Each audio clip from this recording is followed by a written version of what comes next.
سورہ بنی اسرائیل کے شروع میں اللہ تعالیٰ نے نبی صلی اللہ علیہ وسلم کی معراج کا مختصر واقعہ بیان کیا ہے۔ سبحان الذی اسریٰ بعبدہ، پاک ہے وہ ذات جو اپنے بندے کو رات کو لے گیا، لیلاً رات کے تھوڑے سے حصے میں، من المسجد الحرام الی المسجد الاقصی، مسجد حرام سے مسجد اقصی کی طرف، لنریہ من آیاتنا، تاکہ ہم ان کو دکھائیں اپنی نشانیاں، انہ هو السمیع البصیر، بے شک وہ سننے والا اور دیکھنے والا ہے۔ قرآن میں تو بس اتنا ہی تذکرہ ہے معراج کا، اور اسی سورہ بنی اسرائیل میں آگے چل کے آتا ہے وَمَا جَعَلْنَا الرُّؤْيَا الَّتِي أَرَيْنَاكَ إِلَّا فِتْنَةً لِلنَّاسِ وَالشَّجَرَةَ الْمَلْعُونَةَ فِي الْقُرْآنِ، کہ ہم نے جو آپ کو منظر دکھایا وہ ہم نے لوگوں کے لیے آزمائش بنایا ہے، جیسے ہم نے شجرہ ملعونہ کو آزمائش بنایا، دونوں چیزوں کو ہم نے کیا بنایا؟ آزمائش۔ تو قرآن میں بس اتنا تذکرہ ملتا ہے معراج کا، ایک تو سورہ بنی اسرائیل کے شروع میں پہلی آیت، اور ایک آگے جا کے 2-3 رکوع کے بعد۔ دوبارہ ریپیٹ کر دیتا ہوں، اللہ عیب سے پاک ہے جو اپنے بندے کو رات کے تھوڑے سے حصے میں مسجد حرام سے مسجد اقصی لے گیا تاکہ ہم انہیں اپنی نشانیاں دکھائیں۔ اور اللہ نے دوسری جگہ فرمایا کہ ہم نے جو منظر آپ کو دکھایا، یہ منظر بھی اور شجرہ ملعونہ بھی، یہ دونوں لوگوں کے لیے آزمائش ہیں۔ یہ بلب جل بجھ رہا ہے، اس سے کچھ نہیں ہوگا، بے فکر رہیں۔ یہ دونوں چیزیں لوگوں کے لیے آزمائش ہیں۔ باقی اس کی تفصیل حدیث میں ملتی ہے کہ براق پر بیٹھ کر آپ صلی اللہ علیہ وسلم گئے، مسجد اقصی پہنچے، بہت دور ہے مسجد اقصی، وہاں اللہ تعالیٰ نے تمام پیغمبروں کو جمع کیا جن کی آپ صلی اللہ علیہ وسلم نے امامت کی، اور پھر اللہ تعالیٰ نے آپ کو وہاں سے آسمانوں پہ لے گئے اور اپنا قرب عطا کیا، اور پھر آپ صلی اللہ علیہ وسلم کی مختلف پیغمبروں سے مختلف آسمانوں پر ملاقاتیں ہوئیں۔ آپ کو معراج میں 50 نمازوں کا تحفہ دیا گیا، جو آہستہ آہستہ کم ہوتے ہوتے 5۔ اس سے پتہ چلتا ہے کہ بارگیننگ جو ہے نا، بارگیننگ یہ تو اللہ اس کے رسول کے درمیان میں بھی ہوئی ہے۔ لوگ کہتے ہیں جو ہم نے قیمت بول دی بس اسی پہ خرید لو، ایک زبان، ایسا نہیں ہوتا بھائی۔ بارگیننگ آپ نے بولنے پر کوئی گورنمنٹ کی طرف سے پابندی نہیں، آپ 1 کروڑ روپے بول دو، ہم تو کہیں گے نا بھائی یہ اتنے کی دو گے تو ٹھیک ہے، تھوڑا کم کر لو، تھوڑا کم کر لو۔ تو لچک ہونی چاہیے انسان کی طبیعت میں، یہ نہیں کہ بس ایک ہی زبان ہے جو بول دیا بول دیا۔ اب اللہ نے 50 نمازیں دی تھیں، کم کرتے کرتے کتنی کر دیں؟ وہی 5۔ سوال پیدا ہوتا ہے جب 5 ہی کرنی تھی تو 50 کہنے کی ضرورت کیا تھی؟ یہ ایسا ہی ہے جیسے اللہ تعالیٰ قرآن میں بعض دفعہ مشکل احکام دیتے ہیں لیکن ابھی صحابہ نے عمل کیا نہیں ہوتا کہ اس کو منسوخ کر دیتے ہیں، ایسا بھی ہوا ہے قرآن میں۔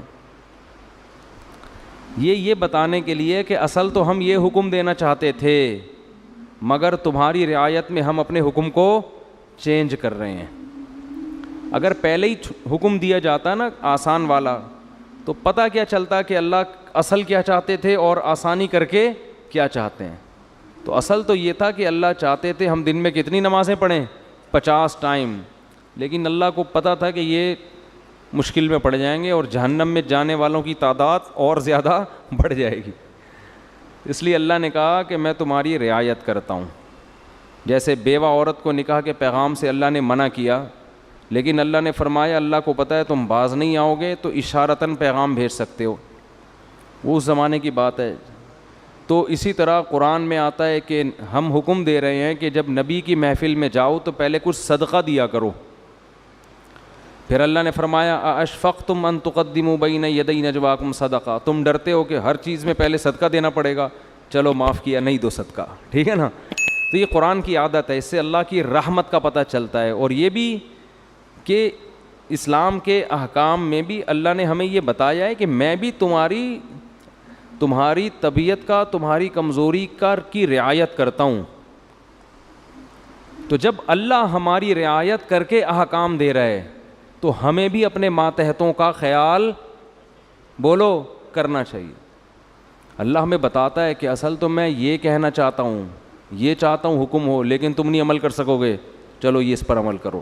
تو جب اللہ انسانوں کی رعایت کرتا ہے تو انسانوں کو بھی چاہیے کہ وہ ایک دوسرے کی رعایت کرا کریں. اتنا بوجھ کسی پہ نہ ڈالیں کہ بس تیر کی طرح سیدھے چلو تم. ایسا نہیں ہو سکتا بھائی, انسان ٹیڑھا میڑھا ہے, آڑا ترچھا ہے, اس کو بالکل ہر چیز میں ایکوریٹ کرنے کی کوشش کریں گے نہ, کوئی بھی نہیں ہو سکتا. کوئی بھی کا مطلب مسجد کا امام بھی پورا سیدھا, نہ مفتی صاحب پورے سیدھے ہو سکتے ہیں, نہ مسجد کا امام ہو سکتا ہے, نہ کوئی بزرگ پورے ایکوریٹ ہو سکتے ہیں. لوگ کہتے ہیں مفتی صاحب نے اس دن بیان میں یہ بول دیا تھا, مفتی صاحب اس دن وہاں انڈا موڑ پہ بیٹھے ہوئے ٹانگ پہ ٹانگ رکھ کے چائے پی رہے تھے, یہ علماء کے بیٹھنے کا طریقہ نہیں ہوتا. اس دن مفتی صاحب نے کہہ دیا تھا بھاڑ میں جائے. چلتا ہے مارکیٹ میں سب. ہاں کچھ لوگ بیٹھے ہیں کیڑے نکالنے کے لیے, کچھ لوگ کیا ان کا کام ہی یہی ہے کہ اس کے کیڑے جمع کر کے ایک شاپر میں لا کے پوری کیڑوں کی دکان کھولی ہوئی ہے انہوں نے. وہ ان کا کام ہی یہی ہے کہ ایک دوسرے کی غلطیوں کو ہائی لائٹ کرنا, اور خود اتنے بڑے بڑے بلینڈر ان لوگوں سے ہوتے ہیں کہ اگر کوئی دوسرا ان کی غلطیاں جمع کرنا شروع کر دے تو الامان والحفیظ. تو لچک ہے بھائی, لچک, لوگوں کی رعایت کیا کرو. نمازیوں کی رعایت کا حکم ہے مسجد کے امام کو. اتنی لمبی نمازیں نہ شروع کر دو کہ لوگ کھڑے کھڑے تھک جائیں. حضرت معاذ تھے, حضرت جابر بن عبداللہ, انہوں نے اتنی لمبی عشاء کی نمازیں پڑھانا شروع کر دیں, سورہ بقرہ پڑھتے تھے پوری اس میں نا. اب ایک صحابی تھے وہ کھڑے کھڑے تھک جاتے, وہ ایک دن نماز توڑ کے چلے گئے اور جا کے نبی صلی اللہ علیہ وسلم سے شکایت کی کہ یہ اتنی لمبی عشاء کی نماز پڑھاتے ہیں. اچھا جب وہ گئے نماز میں تو ان کو صحابی رسول نے کہا کہ تم منافق ہو گئے ہو. تم کیا ہو گئے ہو؟ کیونکہ نماز میں تم کیا کر رہے ہو, شارٹ نماز چاہیے, یہ تو منافق کا دل نماز میں نہیں لگتا. تو فتویٰ دیا کہ تم کیا ہو گئے ہو, منافق. انہوں نے جا کے نبی صلی اللہ علیہ, حضرت معاذ بن جبل تھے, انہوں نے جا کے نبی صلی اللہ علیہ وسلم کو بتایا کہ یا رسول اللہ اتنی لمبی نماز پڑھا رہے ہو, اوپر سے مجھے فتویٰ کیا دے رہے ہیں, تم منافق ہو. تو آپ صلی اللہ علیہ وسلم نے حضرت معاذ کو بلایا, افتان انت یا معاذ, اتنا غضبناک ہوئے, اے معاذ تم لوگوں کو فتنوں میں ڈال رہے ہو نماز سے, یعنی تم تو ان کو آزمائش میں ڈال رہے ہو کہ نماز سے ان کے دل میں نماز کی نفرت پیدا کر رہے ہو, اور پھر آپ نے ان سے امامت چھین لی, اور پھر تھوڑے دنوں بعد واپس امامت دے دی ان کو, یعنی تنبیہ کے لیے. تو امام کو چاہیے لوگوں کی رعایت کرے, خطیب کو چاہیے بیان میں بھی لوگوں کی رعایت کرے, ان کی مینٹل لیول سے اوپر کی باتیں نہ کرے, ایک دم 4 شادیوں پہ نہ آ جایا کرے, ٹھیک ہے نا. پہلے ان کو دوسری شادی سمجھائے, جب 6 مہینے میں یہ سمجھ میں آئے گی پھر تیسری. ہم ڈائریکٹ کیا کرتے ہیں, تو اس پہ لوگ کہتے ہیں یار یہ پتہ نہیں کس قسم کی باتیں کرتا ہے. تو جو جنگ میں کمانڈر ہے اس کو چاہیے وہ اپنے فوجیوں کی رعایت کرے, آپ اپنے ماتحتوں کی رعایت کرو. بیمار ہیں, ہمارے استاذ نے ایک بڑا اچھا اصول بنایا, ہم جامعۃ الرشید میں تھے, انہوں نے فرمایا کہ کوئی طالب علم اگر آ کے یہ کہتا ہے کہ میری طبیعت خراب ہے مجھے چھٹی چاہیے, تو چھٹی اس کو فوراً دے دو. یہ تحقیق بعد میں ہوتی رہے گی کہ طبیعت واقعتاً خراب بھی ہے یا نہیں ہے. وجہ اس کی یہ کہ امکان ہے کہ ٹوپی کر رہا ہو, امکان ہے اس بات کا کہ ہو سکتا ہے جھوٹ بول رہا ہو, لیکن اس کا بھی امکان ہے کہ ہو سکتا ہے سچ بول رہا ہو. اب آپ نے بدگمانی کر کے کہ یار لگ تو رانی ہے شکل سے کہ بیمار ہے, چھٹی نہیں دی, اور وہ واقعتاً ہے کیا بیمار ہے, تو کتنی مصیبت میں آئے گا کہ نہیں آئے گا. تو وہ ہوتی رہے گی تحقیق, لیکن فوراً اس کو رخصت ملنی چاہیے کیونکہ اس کا خطرہ ہے کہ واقعتاً سچ کہہ رہا ہو. تو یہ بہت اہم پوائنٹ کی باتیں ہوتی ہیں, ہم لوگ ان چیزوں کا گھروں میں خیال نہیں کرتے. اپنے ماتحتوں کے ساتھ, ملازمین کے ساتھ, ہر ایک کے ساتھ جو ہے نا یہ خیال کرنا چاہیے کہ اس کی حیثیت سے زیادہ اس کے اوپر بوجھ نہ ڈالا جائے. خیر, اللہ تعالیٰ نے اپنے حبیب صلی اللہ علیہ وسلم کو رات میں بلایا تو تو میں یہ عرض کر رہا تھا کہ حدیث میں تفصیل بہت زیادہ ملتی ہے کہ آپ آسمانوں پر گئے، یوسف علیہ السلام سے ملاقات ہوئی، موسیٰ علیہ السلام سے ملاقات ہوئی، عیسیٰ علیہ السلام سے ملاقات ہوئی، ابراہیم علیہ السلام سے، اور پھر اللہ نے آپ صلی اللہ علیہ وسلم کو نمازوں کا تحفہ عطا فرمایا. تو یہ بہت احادیث میں اس کی تفصیل ملتی ہے. اور یہ سارے کام رات کے تھوڑے سے حصے میں ہوئے. پہلے تو میں اس بات کے تھوڑے سے دلائل دوں گا کہ یہ خواب نہیں تھا، یہ جاگتی حالت میں آپ کے جسم اطہر کے ساتھ ایک معجزہ تھا. غامدی صاحب کہتے ہیں یہ کیا تھا؟ خواب تھا. تو اب ہم غامدی صاحب کے دلائل بھی پیش کر دیتے ہیں اور پھر قرآن و سنت کے دلائل بھی. غامدی صاحب نے کہا ہے کہ رؤیا جو ہے نا عربی میں خواب کو کہتے ہیں. رؤیا کسے کہتے ہیں؟ خواب کو. جیسے سورہ یوسف میں ہے نا، وہ کیا تھا، انی رأیت 11 کوکبا، یوسف علیہ السلام نے کہا میں نے 11 ستارے دیکھے سجدہ کر رہے ہیں. تو ان کے ابا نے کہا لا تقصص رؤیا کا، اپنا یہ خواب کسی اور کو مت سنائیں. تو اس کو انہوں نے رؤیا سے تعبیر کیا ہے. کیا تعبیر کیا؟ رؤیا. تو یہی لفظ معراج کے بارے میں قرآن میں آتا ہے کہ اے نبی ہم نے آپ کے رؤیا کو، یہ جو رؤیا تھا نا اس کو ہم نے لوگوں کے لیے ایک آزمائش بنایا ہے. تو غامدی صاحب کہتے ہیں کہ رؤیا کسے کہتے ہیں؟ خواب کو، جیسے سورہ یوسف میں. اس کا جواب یہ ہے کہ رؤیا اصل میں خواب کو نہیں کہتے، رؤیا اصل میں منظر کو کہتے ہیں، سین کو کہتے ہیں. اور خواب میں بھی ایک منظر نظر آتا ہے، اس لیے خواب پر بھی اس کا اطلاق کر دیا جاتا ہے. ورنہ اصل رؤیا کا معنی منظر، سین، کوئی بھی چیز آپ دیکھیں چاہے جاگتی حالت میں یا خواب میں. کیونکہ رؤیا کا لفظ نکلا ہے رؤیت سے، رؤیت دیکھنے کو کہتے ہیں. آپ نے دیکھا نہیں رؤیت ہلال، تو کیا یہ خواب میں دیکھا جا رہا ہوتا ہے ہلال کمیٹی ہے بھائی؟ جب جاگتی حالت میں دیکھ کے اتنے اختلاف ہو رہے ہیں تو خواب میں دیکھ کے پتہ نہیں کیا ہو جائے گا، 6 عیدیں ہوں گی پھر تو یہ جاگتی حالت میں ان آنکھوں کے ساتھ رؤیت ہلال کمیٹی نہیں ہے، رؤیت انی ارا ما لا ترون انی اخاف اللہ. قرآن میں جہاں بھی رآ یرآ کا لفظ آیا ہے دیکھنے کے معنی میں، تو رؤیا وہ چیز جو دیکھی جائے. اب یہ خواب میں بھی ہو سکتی ہے اور جاگتی حالت میں بھی، اس لیے اس کا اصل معنی ہوتا ہے منظر، لیکن اس کا اطلاق خواب پر بھی ہوتا ہے کیونکہ خواب میں بھی ایک سین نظر آتا ہے آپ کو، پورا ایک منظر ہوتا ہے.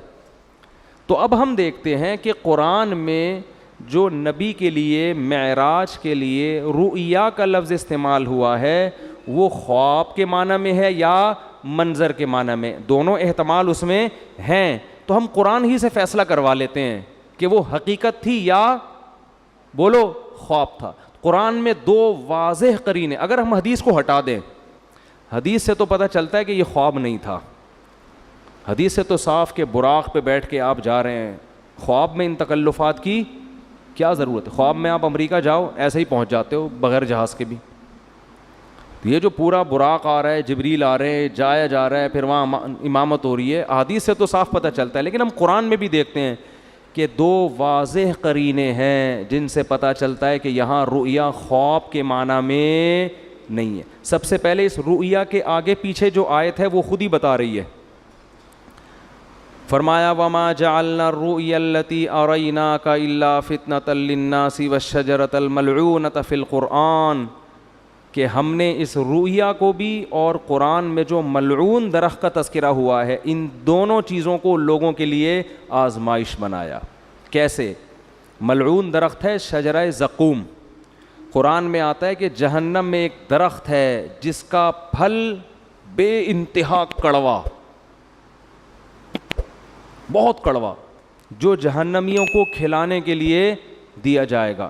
اس پر مشرکین مکہ کہتے تھے کہ ایک طرف آپ کہتے ہیں جہنم میں آگ ہے، دوسری طرف کہہ رہے ہیں جہنم میں درخت ہے، درخت آگ میں نہیں اگتے. آئی بات سمجھ میں؟ تو اللہ نے قرآن میں فرمایا کہ اللہ، جس کا حاصل یہ ہے کہ اللہ کو یہ طاقت اور قدرت ہے کہ وہ آگ کے اندر بھی درخت پیدا کر دے. اور وہ کیا ہے اس کے بارے میں قاروہا، وہ پورے آیت مجھے یاد نہیں آ رہی، کہ اس کی جو جڑیں ہیں نا وہ جہنم کی تہ میں ہیں. اس طرح کی آیت ہے. ابے نہیں بھائی وہ نہیں. خیر یعنی اس جواب کا حاصل یہ ہے کہ اللہ کو یہ قدرت ہے کہ اللہ اس درخت کو جہنم کے اندر پیدا کر دے, اور جہنم کی تہ میں اس کی کیا ہے, جڑیں اور شاخیں اوپر ہیں. تو آگ میں اللہ پیدا کر سکتا ہے, اللہ کے لیے کوئی مشکل نہیں ہے. دیکھو ہم نے اگر پانی کے جانوروں کو نہ دیکھا ہوتا کبھی بھی, تو ہم کہتے کہ پانی کے اندر انسان یا کوئی مخلوق زندہ نہیں رہ سکتی, سانس کیسے آئے گا؟ تو اللہ نے پانی کی ہی مخلوقوں کو پیدا کر دیا. کروڑوں مخلوق جو پانی کے اندر ہی زندہ رہتی ہیں, باہر نہیں نکلتی. تو اللہ کو یہ قدرت ہے کہ وہ اسی ماحول کے حساب سے چیزیں پیدا کر دے. تو اللہ فرماتے ہیں ہم نے یہ ملعون درخت کو بنایا کس کے لیے؟ آزمائش, تاکہ مشرکین اور غیر مسلم اس کا انکار کریں کہ ایسا ممکن نہیں ہے. حالانکہ یہ انکار کرنا بنتا اس لیے نہیں ہے کہ اللہ ہر چیز پر قدرت رکھتا ہے. تو ہم نے زقوم درخت کو بھی لوگوں کے لیے کیا بنا دیا؟ آزمائش, کہ یہ اللہ کی قدرت جو مانتا ہے وہ تو اس کو مانے گا, جو اللہ کی قدرت نہیں مانتا وہ اس کا انکار کرے گا. تو اسی کے ساتھ اللہ نے نبی کی معراج کا بھی تذکرہ کیا کہ ہم نے نبی کو جو منظر دکھایا اس کو بھی لوگوں کے لیے کیا بنایا؟ آزمائش. کیا مطلب؟ جو اللہ کی قدرت کو مانے گا وہ تو مانے گا اس واقعے کو, جو کہتے ہیں اللہ ایسا نہیں کر سکتا وہ اس واقعے کا انکار کر دے گا. خواب اگر یہ ہوتا تو خواب کو ماننا کوئی اچھمبے کی بات نہیں ہے, یہ فتنہ تھوڑی بنتا. نبی کہتے ہیں مجھے خواب آیا ہے, یہ ہوا ہے. تو ابو جہل بھی کہتے تھا بھائی خواب تو کسی کو بھی کچھ بولو نا بھائی, آ سکتا ہے. خواب میں تو آپ کہیں بھی جا سکتے ہیں, کوئی بھی انکار نہ کرتا. لیکن جیسے وہ کہہ رہے تھے عقلاً یہ ممکن نہیں ہے کہ جہنم میں درخت پیدا ہو جائے, ایسے ہی عقلاً یہ ممکن نہیں ہے کہ کوئی انسان زندہ اپنے جسم کے ساتھ رات کے تھوڑے سے حصے میں مسجد حرام سے مسجد اقصی اور آسمانوں کی سیر کر کے آ جائے. اٹ ازنٹ پاسبل, یہ عقلاً ممکن نہیں ہے. تو اللہ کہتے ہیں دونوں چیزیں تمہارے لیے آزمائش ہیں. خدا کی قدرت کو مانو گے تو دونوں پہ یقین کرو گے, نہیں مانو گے تو دونوں کا انکار کرو گے. تو یہ بہت بڑی دلیل ہے کہ یہاں رؤیا سے مراد معراج میں حقیقت ہے جسم کے ساتھ, خواب اس سے مراد نہیں ہے, ورنہ یہ آزمائش نہ ہوتا. دوسرا قرآن میں واضح اشارہ کیا, وہ تو صراحت ہے. سورہ بنی اسرائیل شروع ہو رہی ہے, سبحان الذی, پاک ہے وہ ذات, اسرا بعبدہ, جو اپنے بندے کو رات کے تھوڑے سے حصے میں لے گیا, من المسجد الحرامی الی المسجد الاقصی, مسجد حرام سے مسجد اقصی. یہاں اللہ نہیں کہہ رہے کہ میں نے خواب میں لے گیا ہوں. میں جب میں کہتا ہوں کہ میں رات کو کے تھوڑے سے حصے میں آپ کو یہاں سے وہاں لے گیا, تو اس کا مطلب کیا ہوتا ہے؟ لے کر گیا یا خواب دکھایا ہے بھائی؟ آپ کہہ رہے ہو کہ بھائی دیکھو میں تمہیں اپنے ساتھ ملیشیا لے کر گیا تھا اور میں نے تمہیں وہاں گھمایا اور پھرایا, پھر میں تمہیں وہاں, تم دبئی کی اب کوئی آدمی کی نئی شادی ہوئی ہے فرض کر لو, بیگم کو ہنی مون کے لیے مری لے کر گیا, بعد میں پھڈا ہو گیا, بیگم کو کہہ رہے دیکھو میں تمہیں اپنے ساتھ اس دن مری لے کر گیا تھا, پھر میں تمہیں نتھیا گلی کی میں نے تمہیں سیر کرائی, پھر میں وہاں سے ہم نے ٹن مارا ادھر کی طرف ہم مڑے, سوات مردان کی معلم جبہ ہے کیا ہے, بہرحال جو بھی ہے, وہاں سے ٹن مار کے اسلام آباد سے ہم اگلی فلائٹ سے واپس آئے. کوئی بندہ وہاں بیٹھا ہوا کہہ رہا ہے یار آپ بھابھی سے اتنی محبت کرتے ہو؟ ہاں جی میں تو بہت محبت کرتے, بہت اچھا خواب دکھایا آپ نے بھابھی کو. آپ بولو گے تمہارا دماغ خراب ہو گیا, میں خواب کی باتیں کر رہا ہوں, میں کہہ رہا ہوں میں لے کر گیا. تو جب کوئی عام آدمی یہ بات کرتا ہے, دوسرا اس کو خواب کہے گا, تو آپ کو غصہ آئے گا کہ نہیں آئے گا؟ اللہ سورہ بنی اسرائیل شروع اس طرح سے کر رہے ہیں, سبحان الذی, پاک ہے وہ ذات, اسرا بعبدہ, جو اپنے بندے کو لے گیا, لیلاً, رات کے تھوڑے سے حصے میں. یہ تنوین تقلیل کے لیے, تھوڑے سے حصے میں بھی اللہ اپنی قدرت دکھا رہا ہے. خواب کا تذکرہ ہوتا تو نہ رات کہنے کی ضرورت تھی, نہ رات کا تھوڑا حصہ کہنے کی ضرورت تھی. سمجھ میں نہیں آ رہی بات؟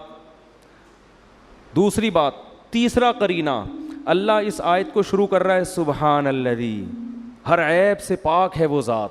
اس میں اللہ اپنی قدرت بتا رہا ہے کہ تمہیں عجیب سا لگے گا کہ رات کے تھوڑے سے حصے میں کوئی بندہ مسجد حرام اور مسجد اقصی سے ہو کے واپس بھی آ جائے. اٹ ازنٹ پاسبل, یہ ممکن نہیں ہے. تو اللہ آیت شروع کر رہا ہے سبحان الذی, اللہ ہر عیب سے پاک ہے. وہ عاجز نہیں ہے کہ کچھ کرنا چاہے تو اس کو اسباب کے تانے بانے جوڑنے پڑے, ٹائم دیکھنا پڑے, بھائی اتنے ٹائم میں تو یہ ممکن نہیں ہے, اس لیے اللہ عیب سے پاک ہے. تو یہ تیسرا قرینہ ہے. خواب ہوتا تو اللہ سبحان اللہ کا ذکر نہ کرتا. عجیب چیز کو دیکھ کے ہم کہتے ہیں نا سبحان اللہ, اچھی کہو کہتے ہیں, وہ کون پنجاب میں جب تقریر ہوتی ہے کہتے ہیں اچھی کہو سبحان اللہ, تو انہوں نے کوئی بڑا ٹیکنیکل پوائنٹ مارا ہوتا ہے. خوابوں کی باتوں پہ کوئی اتنا زیادہ نہیں ہوتا سبحان اللہ, ٹھیک ہے نا. تو اللہ فرما رہے ہیں کہ یہ 3 واضح قرینے قرآن مجید میں, لِنُرِيَهُ مِنْ آیَاتِنَا, تاکہ ہم محمد صلی اللہ علیہ وسلم کو اپنی نشانیاں بتائیں. تبھی تو مشرکین نے انکار کر دیا, یہ نہیں ہو سکتا. اگر خواب کی بات ہوتی تو وہ انکار نہ کرتے. پھر جب انکار کیا تو اللہ فرماتے ہم نے اس واقعے کو آزمائش بنایا. باقی اس میں حکمت کیا تھی؟ یہ معجزہ اللہ نے کسی اور پیغمبر کو نہیں دیا. ہر پیغمبر کو الگ قسم کے معجزے ملتے ہیں. حضرت عیسیٰ علیہ السلام کو جو معجزے ملے نا, وہ کہا جاتا ہے کہ سب سے زیادہ معجزے اللہ نے حضرت عیسیٰ کو دیے ہیں. مردے کو زندہ, کوڑ کے مریض کو شفا, پیدائشی نابینے کی آنکھیں واپس, مٹی کا پرندہ بنا کے پھونک ماری, پھڑ پھڑ پھڑ کر کے اڑ رہا ہے. یہ بہت ہی عجیب قسم کے معجزے. علماء کہتے ہیں کہ حضرت عیسیٰ کے دور میں علم طب جو تھا نا, میڈیکل سائنس, وہ اس وقت کافی عروج پہ پہنچ چکی تھی. حکمت کا علم, حکیم, بڑی بڑی پیچیدہ بیماریوں کے علاج دریافت ہو گئے تھے. لیکن ساری دنیا کے سارے حکیم کہتے تھے کوڑ کے مریض کا علاج ممکن نہیں ہے. ایسی کوئی دوا نہیں ہے کہ پیدائشی نابینا کی آنکھیں آ جائیں, بعد میں بینائی جائے تو آ سکتی ہے, جو پیدا ہی نابینا ہوا ہو اس کی آنکھیں نہیں آ سکتی. ایسی کوئی دوا نہیں ہے کہ مردے کو کھلاؤ اور اس میں جان آ جائے.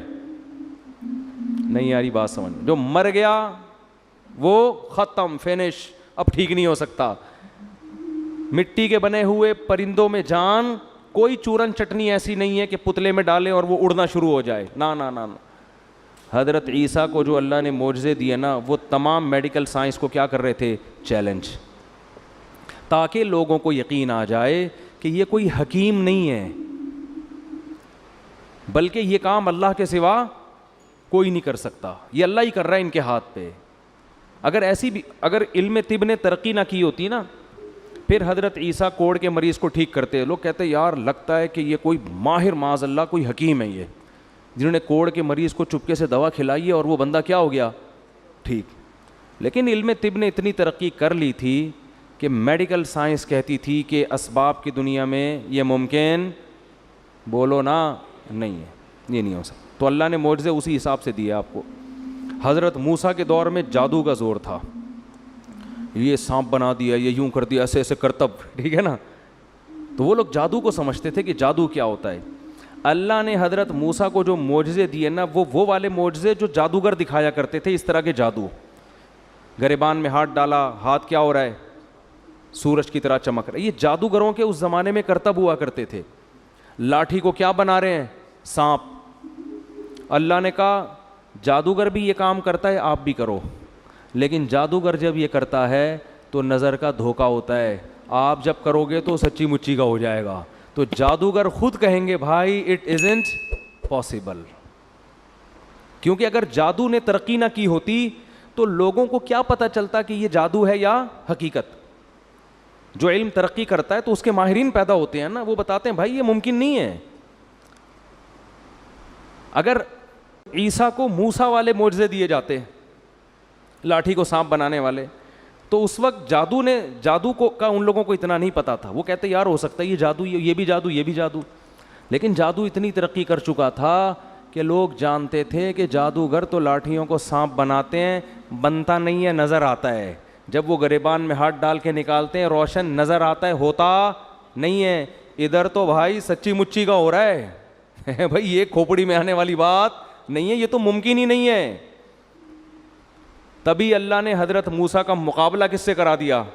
جادوگروں سے. اور ہزاروں جادوگروں نے جب لاٹھیوں کو پھینکا ہے, یخیل الیہ من سحرہم انہا تسعی, قرآن کہتا ہے پبلک کو دیکھنے میں ایسا لگا, حقیقت میں نہیں تھی وہ, دیکھنے میں ایسا لگا ان کے جادو نے نا آنکھوں کو ایسے پردے ڈال دیے تھے, پبلک کو اور حضرت موسیٰ کو ایسا لگا کہ یہ سانپ ہے جو میری طرف دوڑ رہا ہے. اللہ خود قرآن میں کہتے ہیں یخیل، خیالی دنیا میں تھا، حقیقت میں ایسا نہیں تھا. ادھر موسیٰ علیہ السلام کو اللہ نے کہا آپ لاٹھی زمین پہ ڈالیں. جب حضرت موسیٰ نے ڈالی ہے فَإِذَا هِيَ ثُعْبَانٌ مُبِينٌ، واقعی اژدہا بن گئی.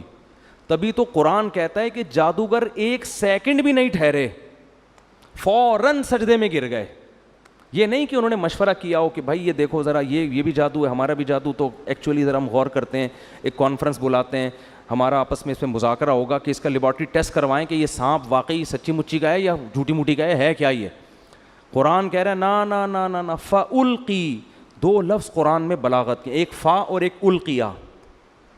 فا کا مطلب فوراً، ادھر لاٹھی سانپ بنی ہے، ادھر جادوگر فوراً. اور قرآن کہہ رہے ہیں سجدے میں گرے نہیں، القیہ گرا دیے گئے. گرا دیے گئے کیا مطلب؟ اس کو کہتے ہیں ریفلیکٹ ایکشن. بعض دفعہ سوتے میں استری کے قریب آپ کا ہاتھ آتا ہے اور لاشعوری طور پر پیچھے ہٹ جاتا ہے، ہوتا ہے نا ایسے. یار ایک تو آپ لوگ کو اب سائنس اور ٹیکنالوجی بھی سکھانی پڑے گی. دیکھو دھماکہ ہوتا ہے بعض دفعہ، ہم اچھلتے پہلے ہیں سوچتے بعد میں کہ ہوا کیا ہے. ایسا ہی ہے کہ نہیں ہے؟ اللہ نے ہمارے اندر کچھ لاشعوری ایسی سینس رکھی ہے، وہ ہمیں حادثات میں کام آتی ہے. کیونکہ حادثے جب ہو رہا ہو تو پہلے سوچ کے پھر آپ عمل کرو تو ٹائم بولو نکل چکا ہوتا ہے. بعض دفعہ ٹائم کیا ہو چکا ہوتا ہے. دیکھو ایک کتا آپ کے پیچھے آ رہا ہے تو آپ سوچتے ہو، پہلے تو یہ سوچتے ہو میرے ہی پیچھے آ رہا ہے، کسی اور کے پیچھے تو نہیں جا رہا. سوچنے کا ٹائم ملتا ہے نا آپ کو، کیونکہ جیسے کتا بھاگ سکتا ہے آپ بھی بھاگ سکتے ہو. آپ سوچتے ہو، پھر آپ غور کرتے ہو نہیں یار یہ میری طرف ہی آ رہا ہے، کتنی اسپیڈ سے آ رہا ہے، اسپیڈ چیک کرتے ہو آپ اس کی. پھر آپ یہ سوچتے ہو کہ اس سے بچنے کا میرے پاس بھاگنے کے علاوہ بھی کوئی راستہ ہے. اگر بھاگنے کے علاوہ راستہ ہے تو مجھے تگڑ تگڑ بھاگنے کی کیا ضرورت ہے. تو آپ کا دماغ کام کرتا ہے، آپ پتھر اٹھا لیتے ہو کہ یار پتھر سے ماروں گا بھاگ جائے گا تو مجھے بھاگنے کی ٹینشن لینے کی ضرورت نہیں ہے. آپ پتھر اٹھاتے ہو، کتے کو اس طرح کرتے ہو. کتا اگر ڈر کے رک گیا تو آپ کہتے ہو بہت زبردست کام ہو گیا. کتا اگر کتے پنے پہ آیا ہوا ہے وہ پھر بھی نہیں رک رہا، پھر آپ آخری حربے کے طور پر تگڑ تگڑ بھاگنا شروع کرتے ہو اور بالآخر آپ کی جان بچ جاتی ہے. یہ سوچنے کا ٹائم ملتا ہے آپ کو. لیکن کچھ اتفاقی حادثے ایسے ہوتے ہیں کہ ان میں اگر سوچ کے کام کرو گے تو جیسے وہی ہے نا، اکثر سناتا ہوں میں، ایک بیچارہ شیشے کے برتن بورے میں بھر کے بیچ رہا تھا. ایک عادت ہوتی ہے نا بعض لوگوں کی، تو ایک سیٹھ صاحب کی عادت تھی ہر چیز کو ٹھوکر مار کے پوچھتے تھے اس میں کیا ہے. تو وہ شیشے کا برتن اس بیچنے والے نے اس سیٹھ صاحب کے سامنے رکھا. سیٹھ صاحب کو پتہ نہیں تھا اس میں شیشے کے برتن ہے. سیٹھ صاحب نے بوری پہ پاؤں مارا، بولا اس میں کیا ہے؟ اس نے کہا ہے نہیں تھا اب نہیں ہے. تو یہ کچھ ایسی چیزیں ہوتی ہیں جن میں سوچنے کا ٹائم، بھائی اس میں ٹھوکر مار کے پوچھو گے تو اب نہیں ہے، پوچھ کے ٹھوکر مار دے آپ. تو کچھ کام تو ایسے ہوتے ہیں سوچ کے آپ بھاگو، کچھ ایسے ہوتے ہیں کہ بھاگنا پہلے پڑتا ہے سوچنا بعد میں. تو یہ وہ حادثے ہوتے ہیں جس میں اللہ نے آپ کو سوچنے کا اختیار دیا ہی نہیں ہے. قدرت خود آپ کو بچنے کا موقع دیتی ہے، یعنی بچا لیتی ہے. جیسے اچانک جب دھماکہ ہوتا ہے تو ہم اچھلتے پہلے ہیں سوچتے بعد میں. قدرت ہمیں اچھالتی ہے کہ ابے بھاگ یہاں سے، ٹھیک ہے نا، کچھ ہوا ہے. یا کتا بہت قریب آ کے ایک دم بھونکنا شروع کر دے تو پھر آپ بھاگتے پہلے ہو سوچتے بعد میں. اور خود ارادے سے نہیں بھاگتے، لاشعوری طاقت آپ کو کیا کرتی ہے؟ بھگا دیتی ہے. کوئی جھاڑی میں چھپا بیٹھا ہو، آپ قریب سے گزرو، وہ ایک دم بھو کر کے جب آواز دیتا ہے تو آپ بھاگتے پہلے ہو سوچتے بعد میں. یہ گاڈ گفٹڈ کچھ چیزیں اللہ نے انسان میں رکھی ہیں. یہ اس لیے رکھی ہیں کہ حادثوں ایمرجنسی جب نافذ ہونا تو آپ کو سوچنا نہ پڑے. سمجھ رہے ہیں؟ پہلے کام ہو جائے پھر بعد میں سوچتے رہو. ابھی تو قدرت چاہ رہی ہے اس جگہ سے آپ ہٹ جاؤ ورنہ مر جاؤ گے آپ. بالکل یہی کام جادوگروں سے ہوا ہے. قرآن کہتا ہے کہ جب انہوں نے رسیوں کو، جب موسیٰ نے لاٹھی کو پھینکا اور وہ سانپ بنی ہے تو جادوگر سوچ کے سجدے میں نہیں گرے، گرے پہلے ہیں سوچا بعد میں. کیوں گرے پہلے؟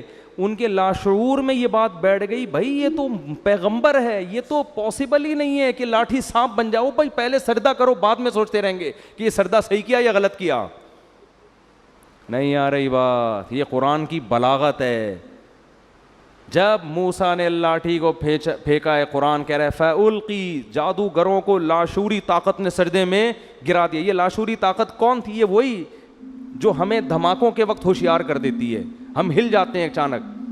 تو جادوگروں نے جب یہ منظر دیکھا نا کہ بھئی یہ لاٹھی تو حقیقت میں سانپ بن گئی، یہ تو عملاً ممکن ہے ہی نہیں، یہ تو اللہ کا پیغمبر ہے، یہ اللہ ہی کر سکتا ہے، یہ جادو نہیں ہے. اتنا انسپائر ہوئے کہ قرآن کہہ رہا ہے کہ بغیر سوچے سمجھے سجدے میں گر گئے اور بغیر سوچے سمجھے کہنے لگے آمنا برب العالمین رب موسیٰ و ہارون، ہم رب العالمین جو موسیٰ اور ہارون کا رب ہے اس پر ایمان لے آئے. اب اس کے بعد سوچ رہے ہیں کہ ہمارا فیصلہ صحیح تھا یا غلط، یعنی اس کے انجام کیا ہے.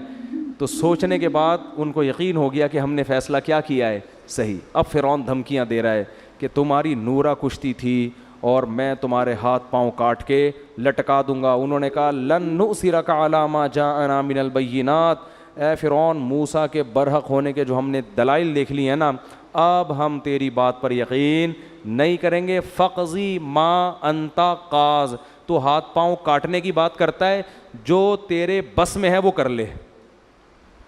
چند سیکنڈ کا ایمان ہے مگر کتنا پاورفل. اور فرعون کو کب سے دعوت دی جا رہی ہے، کم بخت کی سمجھ میں بات نہیں آ رہی. ان کو یقین ہو گیا کیونکہ ابھی تک نشانی نہیں دیکھی تھی نا.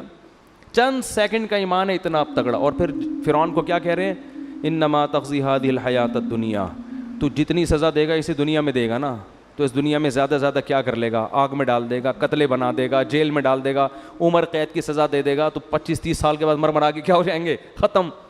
اور آگے کہنے لگے ہم جو رب پر ایمان لائے ہیں نا، رب پر، اس پر جو ہمیں رب دے گا، واللہ خیر و ابقا، گاڈ کا جو انعام ہے وہ تجھ سے زیادہ اچھا بھی ہے اور ہمیشہ باقی رہنے والا بھی. کوانٹٹی کے اعتبار سے بھی اچھا، کوالٹی کے اعتبار سے بھی اچھا ہے. تو بارگیننگ ہو رہی ہے، ٹھیک ہے نا. تو اگر رب سے زیادہ دے سکتا ہے تو بات کر، ظاہر ہے وہ تو دے نہیں سکتا. فرعون نے ہاتھ پاؤں کاٹ کے لٹکا دیا. تو اللہ نے یہ بھی دکھا دیا کہ نورا کشتی نہیں ہے، کیونکہ نورا کشتی میں دونوں کے مفاد ہوتے ہیں، ایک قتل ہونے کے لیے تیار نہیں ہوتا. اتنی واضح نشانیاں فرعون کو اللہ نے دکھا دیں کہ دیکھ جادوگروں نے گواہی بھی دے دی ہے اور اپنی قربانی سے یہ بھی ثابت کر دیا کہ یہ نورا کشتی نہیں ہے.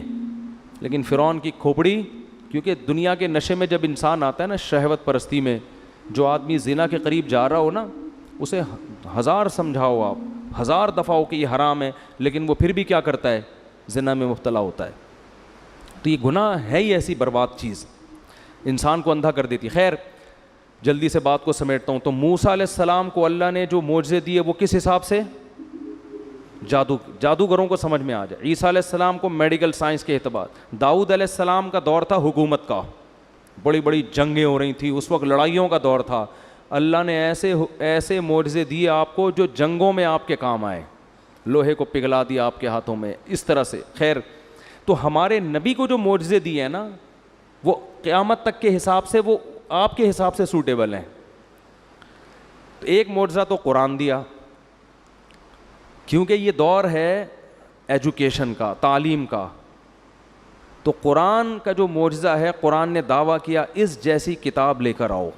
کتابوں کا دور ہے نا، تو قرآن نے کیا کہا، ایک شخص جو نہ لکھنا جانتا ہے نہ پڑھنا جانتا ہے، ایسی کتاب لے کر آتا ہے جس کے مضمون اتنے بہترین کہ ایسے اخلاقی مضمون آپ کو دنیا کی کسی کتاب میں نہیں ملیں گے. دلوں پر ایسا راج کرنے والی کتاب، دنیا میں سب سے زیادہ پڑھی جانے والی، سب سے زیادہ سنی جانے والی، جس کو پڑھ کے رونے والے سب سے زیادہ، جس کو سن کے رونے والے سب سے زیادہ، بغیر سمجھے بھی پڑھی جاتی ہے، بغیر سمجھے بھی سنی جاتی ہے. لئن اجتمعت الانس والجن علی ان یاتوا بمثل ھذا القرآن، ساری دنیا کے انسان جنات جمع ہو جائیں، لا کے دکھائیں، نہیں لا سکتے. قرآن جب نازل ہوا نا تو بہت سے سائنسی غلط مفروضے تھے اس دور میں، آسمان ایسے بنا ہے، فلاں چیز ہے، اوٹ پٹانگ، جیسے اس دور کے سائنسدان تو پھینکو تھے نا. اس دور کے جو سائنسدان تھے چند ایک کے سوا بس وہ پھینک رہے تھے, لوگ لپیٹنے کے لیے بیٹھے ہوئے تھے. لیکن قرآن نے ایسا کوئی غلط سائنسی نظریہ ذکر نہیں کیا, حالانکہ وہ تو بہت کچھ تھا. تو ہمارے نبی کو کیسے پتہ چل گیا کہ یہ والا نظریہ صحیح ہے, یہ والا نظریہ غلط؟ کوئی ایسا نظریہ قرآن نے تذکرہ نہیں کیا. ایسے باطل نظریات سے اب تک کیا ہے, پاک ہے. تو یہ بھی معجزہ ہے کہ بھئی ایک دور تھا سائنس ترقی کرے گی, لوگ ان سب چیزوں کو غلط سمجھیں گے, تو قرآن نے ایسی کوئی غلط نظریے کو اپنی کتاب میں جگہ نہیں دی. اچھا, تو معراج کیوں نبی کا معجزہ, نبی کو یہ کیوں معجزہ دیا گیا؟ یہ اس لیے دیا گیا کہ آپ صلی اللہ علیہ وسلم آخری نبی تو ہیں لیکن سب سے افضل. تو اللہ یہ چاہتے تھے کہ آپ کی افضلیت تمام پیغمبروں کے سامنے ظاہر کر دیں, جسمانی اعتبار سے بھی اور روحانی اعتبار سے بھی. تو جسمانی اعتبار سے تو اللہ آپ کو عرش کے قریب لے کر گئے ہیں بلندیوں پہ.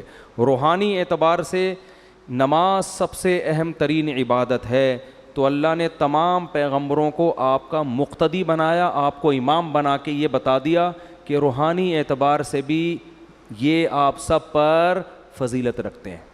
زبانی بتا دینا کافی نہیں ہوتا, پریکٹیکل کروایا جاتا ہے. جس کے پیچھے انسان نماز پڑھتا ہے اس کا احترام کرتا ہے نا. کیا خیال ہے بھائی کہ بھائی ہم ان کے پیچھے کیا پڑھتے ہیں؟ یہ اللہ کے دربار میں حاضری کے وقت ہمارے رہبر ہوتے ہیں. تو اللہ کے ہاں تو سب سے اہم چیز کیا ہے؟ نماز. تو اللہ نے کیا کیا؟ آدم علیہ السلام, موسیٰ علیہ السلام, یوسف علیہ السلام, داؤد علیہ السلام, زکریا علیہ السلام, عیسیٰ علیہ السلام, سارے پیغمبروں کو بولا چلو بیت المقدس میں صفے بنا کے کھڑے ہو جاؤ. سب کو اللہ نے بیت المقدس میں حاضر کیا. ادھر نبی صلی اللہ علیہ وسلم کو براق پہ بٹھا کے بیت المقدس لے جایا گیا, اور مصلی آپ کے لیے خالی تھا. تمام پیغمبر انتظار کر رہے ہیں, اور آپ صلی اللہ علیہ وسلم نے آ کے ان کو نماز میں ان کی امامت کی. اس میں یہ بھی حکمت کہ آج کے بعد سب سے افضل کون ہیں؟ محمد صلی اللہ علیہ وسلم. سب کی موجودگی میں مصلی پہ کون کھڑا ہوگا؟ ابے بولنے میں کیا جا رہا ہے؟ نبی صلی اللہ علیہ وسلم. دوسری بات کہ اب تمام پیغمبروں کی شریعتیں کیا ہو گئی ہیں؟ منسوخ, کیونکہ سب نے نماز اخپل طریقے سے نہیں پڑھی ہے, اپنی اپنی شریعت کے مطابق. کس طرح سے پڑھی ہے؟ ظاہر ہے جیسے امام پڑھتا ہے ویسے ہی مقتدی پڑھتے ہیں نا. یہودیوں کی نماز الگ تھی, عیسائیوں کی الگ تھی, ان سے پہلے آسمانی مذاہب کی نمازیں الگ تھیں. اب جب نبی آ گئے تو نماز کیسے ہوگی؟ جیسے نبی پڑھائیں. کیا مطلب؟ نماز یہ ایک سائن ہے, علامت ہے شریعت کا, کیونکہ سب سے بڑا شعار ہے نا. تو اللہ نے بتا دیا نبی کے دنیا میں آنے کے بعد اب کوئی بھی دنیا میں آئے گا تو ان کے طریقے سے اسلام پہ چلنا ہے, اخپل طریقے سے اسلام پہ چلنے کی اجازت نہیں ہے. اسی وجہ سے جب حضرت عیسیٰ علیہ السلام قرب قیامت میں نازل ہوں گے تو اپنی شریعت کو فالو نہیں کریں گے, بلکہ محمد صلی اللہ علیہ وسلم کی شریعت کو فالو کریں گے. جب نازل ہوں گے نا دمشق کی مسجد میں, تو امام مہدی مصلی پہ کھڑے ہوں گے نماز پڑھانے کے لیے. تو حضرت عیسیٰ جب آسمانوں سے نیچے اتریں گے تو حضرت مہدی ان کے لیے مصلی خالی کریں گے کہ آپ نماز پڑھائیں. وہ کہیں گے نا نا نا نا, اس کام کے لیے اللہ نے اس امت کو منتخب کیا ہے. سمجھ میں شریعت اس امت ہی کی, کیونکہ یہ آپ ہی, میں امامت کرنے کے لیے بولو نہیں, تمہارے امام پہلے سے نبی آپ صلی اللہ علیہ وسلم امام ہے, وہ ان کی امامت ابھی بھی ہے. پھر کیوں تشریف لائے بھائی آپ؟ سوال پیدا ہوتا ہے پھر آپ کیوں تشریف لائیں جب آپ نماز بھی نہیں پڑھا رہے ہیں؟ بھائی نماز اس امت کے پیچھے پڑھ رہے ہیں تو پھر آپ تشریف, سوال پیدا ہوتا ہے کہ نہیں ہوتا, کیوں لائے؟ تو وہ جواب میں کہیں گے کہ میں دنیا میں دین کی دعوت کو لے کر آیا تھا, میں نے ہزاروں درجنوں معجزے دکھائے, مجھ پر اہل کتاب ایمان لائے, اور یہودیوں نے مجھ سے دشمنی کر کے اپنے خیال کے مطابق مجھے قتل کرنے کی کوشش کی. اب یہودی میرا تو دشمن ہے, اور اسلام کا بھی سب سے بڑا دشمن کون ہے؟ یہودی. تو یہ ہم دونوں کا مشترک دشمن ہے. تو میں اب اس امت کی قیادت کروں گا یہودیوں سے قتال کرنے میں. سمجھ میں نہیں آ رہی تو جیسے چل رہے ہیں ویسے ہی چلتے رہیں. میں جب سبق پڑھاتا ہوں طلبہ سے کہتا ہوں سمجھ میں آ رہی؟ وہ کہہ رہے نہیں. میں کہہ رہا ہوں باقی دنیا میں ساری باتیں سمجھ میں آ گئی ہیں آپ لوگوں کے؟ کہتے ہیں نہیں ہے. تو چلو ایک اور صحیح, ایک اور بات سمجھ, کیونکہ ہم 3 دفعہ سمجھائیں گے, اس کے بعد ہمارے پاس کھوپڑی نہیں ہے کہ سارے دن ایک ہی چیز سمجھاتے رہیں, ٹھیک ہے نا. تو میرا اسٹائل ہے پڑھانے کا، سبق طلبہ سے کہتا ہوں ایک دفعہ سمجھا دیا، 2 دفعہ پھر بھی نہیں سمجھ میں آیا تو میں ان سے کہتا ہوں باقی ساری چیزیں سمجھ میں آ گئی ہیں کہ نہیں؟ ساری چیز سمجھ میں نہیں آئی، چلو ایک اور چیز ایسی ہے جو سمجھ میں نہیں آئی۔ جب باقی چیزیں سمجھ میں نہ آنے سے کچھ نہیں ہو رہا، لائف آپ کی نیچرل بڑے آرام سے گزر رہی ہے، تو ایک اور چیز بھی اسی میں شامل کر لو۔ تو خام ایک ہی چیز کو سمجھا کے دماغ خراب نہیں کرنا چاہیے۔ بھی کل کسی نے مضمون بھیجا 4 شادیوں کے خلاف، وہ میں نے پڑھا، اس نے دلائل دیا، میں نے کہا اس کو اپنے پاس رکھ لو، اب ہمارے پاس فالتو کھوپڑی نہیں ہے، ان باتوں کے 100 دفعہ جواب دے چکے ہیں، پھر وہی کھوپڑی وہی گھما رہا ہے وہی، یہ میں نے کہا یہ سمجھنے والے لوگ نہیں ہے۔ خیر 4 شادیاں پتہ نہیں کہاں سے آ گئیں، جلدی سے بات کو سمیٹ کے ختم کرتا ہوں۔ تو ایک حکمت کیا تھی؟ جسمانی معراج اور روحانی معراج، یہ بتانا کہ اب سب سے افضل کون ہے، یعنی عملاً اس کو کر کے دکھانا، صرف بتانا کافی نہیں ہے، پریکٹیکل کر کے دکھایا کہ سب سے افضل کون ہے۔